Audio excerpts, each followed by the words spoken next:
السلام علیکم ورحمۃ اللہ وبرکاتہ۔ بسم اللہ الرحمن الرحیم۔ شب معراج کے حوالے سے جو عوام میں غلط فہمی پھیلی ہوئی ہے اس کا ازالہ کرنا مقصد ہے۔ یہ جو مشہور ہے کہ حضور صلی اللہ علیہ وسلم کو معراج اس رات ملی ہے یعنی 27 رجب کو، تو یہ بات بالکل غلط ہے۔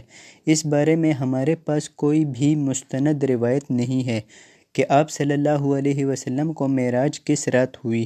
بس اتنی بات ہے کہ 5 نبی یعنی نبوت کے 5ویں سال آپ صلی اللہ علیہ وسلم معراج پہ گئے ہیں۔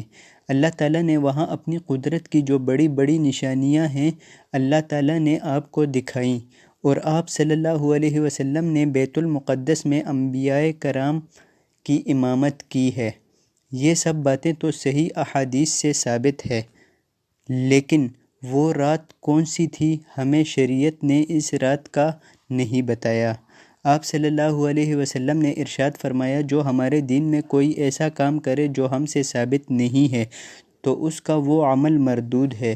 نبی صلی اللہ علیہ وسلم معراج کے بعد بھی کئی سال زندہ رہے ہیں۔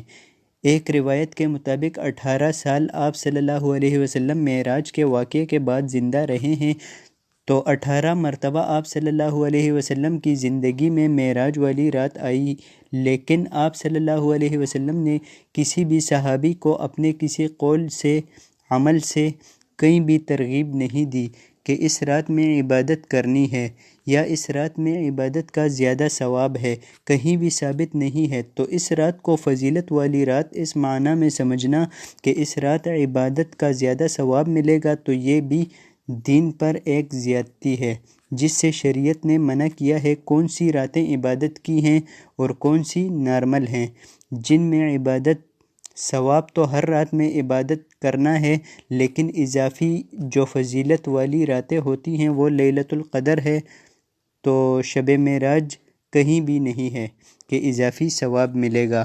تو اس لیے اس رات میں کوئی اضافی ثواب کی نیت سے عبادت کرنا یہ بدعت عمل کہلائے گا، تو اس سے اجتناب کرنا چاہیے۔